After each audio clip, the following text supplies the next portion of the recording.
ایک بادشاہ جنگل میں شکار کھیلتے ہوئے راستہ بھٹک کر ایک ویرانے میں پہنچ گیا جہاں ایک فقیر جھونپڑی میں رہ رہا تھا۔ اس فقیر نے بادشاہ کی بڑی خدمت کی۔ وہ غریب نہیں جانتا تھا کہ یہ بادشاہ ہے۔ بادشاہ اس کی مہمان نوازی سے بہت خوش ہوا۔ اتنے میں سپاہی بادشاہ کو ڈھونڈتے ہوئے جھونپڑی تک آ پہنچے۔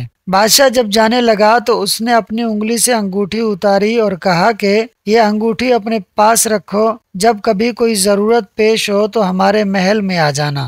دروازے پر جو دربان ہوگا اسے یہ انگوٹھی دکھا دینا، ہم کسی بھی حالت میں ہوں گے وہ ہم سے ملاقات کرا دے گا۔ کچھ دن کے بعد اس فقیر کو کوئی ضرورت پیش آئی تو وہ محل کے دروازے پر پہنچ گیا اور وہاں موجود دربان کو بادشاہ کی دی ہوئی انگوٹھی دکھا کر بولا کہ مجھے بادشاہ سے ملنا ہے۔ دربان اسے بادشاہ کے خاص کمرے تک لے گیا۔ وہ فقیر کمرے میں داخل ہوا تو کیا دیکھا کہ بادشاہ نماز میں مشغول ہے۔ پھر اس نے بادشاہ کو دونوں ہاتھ اٹھا کر دعا مانگتے دیکھا تو وہیں سے واپس ہو لیا۔ دربان نے پوچھا کام ہو گیا؟ بولا ہاں ہو گیا، اور اپنے رستے پر ہو لیا۔ بادشاہ نے دعا سے فارغ ہو کر دربان سے پوچھا کون ملنے آیا تھا جو ملے بغیر چلا گیا؟ دربان نے حلیہ بتایا تو بادشاہ نے حکم دیا اسے فوراً واپس لے کر آؤ، وہ ہمارا محسن ہے۔ وہ شخص دوبارہ حاضر ہوا تو بادشاہ نے پوچھا کس کام سے آئے تھے اور پھر بغیر ملے کیوں چلے گئے؟ اس نے کہا بادشاہ سلامت، اصل بات یہ ہے کہ آپ نے کہا تھا کہ کوئی ضرورت پیش آئے تو آ جانا،